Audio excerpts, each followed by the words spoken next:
Hello বন্ধুরা, এই যে আমি কচুরলতি বানাবো চিংড়ি মাছ দিয়ে। তো তার জন্য আমি এই যে মশলা বেটে নেব 5-6টা মতো। আজকে একটু ঝাল ঝাল খাওয়ার ইচ্ছা হলো, তার জন্য 5-6টা পাকা কাঁচা লঙ্কা আর 2টো শুকনো লঙ্কা আর সর্ষে নিয়েছি সাদা কালো মিশিয়ে। আর যে ফ্রিজে চিংড়ি মাছ ছিল, যেটুকু প্রয়োজন আমি সেটুকু নিয়ে নেব। এখানে আছে নুন, চিনি, আদা রসুন বাটা আর ধনে গুঁড়ো, জিরে গুঁড়ো। আর এখানে আমি তো মশলাটা পেস্ট করে নিয়েছি, শিলে বেটে নিয়েছি আর কি। সর্ষে আর কাঁচা লঙ্কা, শুকনো লঙ্কা।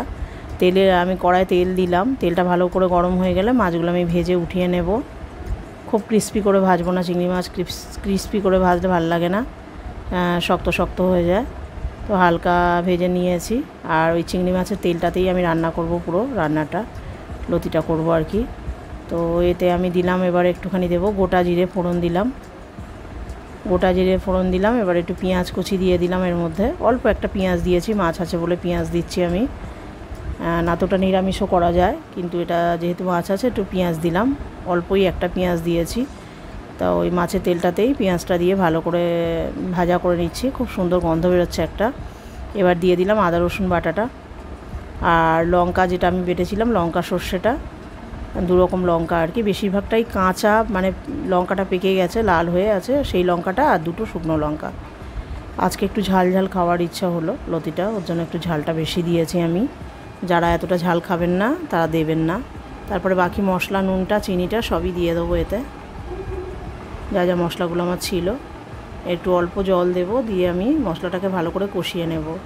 আজকে আমি লতিটা আলাদা করে ভাপিয়ে নিইনি, ভাপানোর প্রয়োজন নেই, ওর জন্য আমি ডাইরেক্টই মশলার মধ্যে দিয়েই করেছি।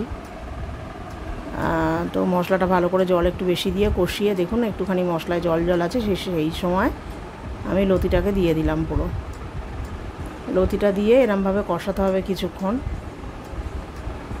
যেরমভাবে ওটা হবে কষাটা আর কি, সেরকম টাইম নিয়ে কষাতে হবে।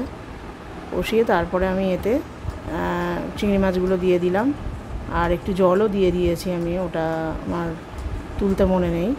কষানো হয়ে গেলে গাটের ব্যাটটা যখন শুকনো শুকনো হয়ে গেছিলো, তখন আমি একটু হালকা গরম জল দিয়ে দিয়েছি। দিয়ে মাছটা দিয়ে আমি এবার মিশিয়ে নেব, নিয়ে এটা এবারে চাপা দিয়ে দিয়ে সেদ্ধ করতে হবে যতক্ষণ না সফট হচ্ছে লতিটা।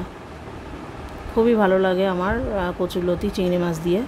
এবার নামানোর আগে আমি একটু সর্ষের তেল ছড়িয়ে দিলাম, কাঁচা সর্ষের তেল। আর একদম মানে খুব একদম নরম ঘ্যাট মতো হয়ে যায়নি, বেশ শক্ত শক্তই আছে লতিটা, দেখুন। আর টেস্টটাও খুব সুন্দর, অসাধারণ একদম হয়েছে হালকা মশলার মধ্যে। আর সর্ষের তেলটা দিয়ে আমি ভালো করে নেড়ে দিয়ে এটা একটু চাপা দিয়ে রাখবো, যতক্ষণ খাবো সেই পর্যন্ত। তো আজকে আমার রেডি হচ্ছে চিংড়ি মাছ দিয়ে কচুরলতি। খুব ভাল লাগে এরকম করে খেতে। নিরামিষও ভালো লাগে, কিন্তু মাছ দিয়ে বেশি স্বাদটা হয় আর কি, টেস্টটা হয়। তো বন্ধুরা, যাদের আমার রান্না ভালো লাগে, প্লিজ একটু আমার রান্নাটা হচ্ছে লাইক করবেন, কমেন্ট করবেন, শেয়ার করবেন, আর আমার চ্যানেলটা প্লিজ একটু সাবস্ক্রাইব করবেন। আমি যেমন হালকা মশলা দিয়ে রান্না করি, ঝটপট রান্না করি, তেমনি আমি একটু ভিডিও করে দেখাবার চেষ্টা করি আপনাদেরকে। তো প্লিজ একটু আমার চ্যানেলটা একটুখানি সাবস্ক্রাইব করে দেবেন, আর লাইক করবেন, কমেন্ট করবেন, আর শেয়ার করবেন। তো আজকে আমার লাঞ্চে ছিল কচুরলতি দিয়ে চিংড়ি মাছ। এই যে আমি হাতে যতটা পারি আমি হাতেই মশলা করে নিই, বেশিরভাগটা আমার হাতে মশলা ভালো লাগে খেতে রান্নায়। আর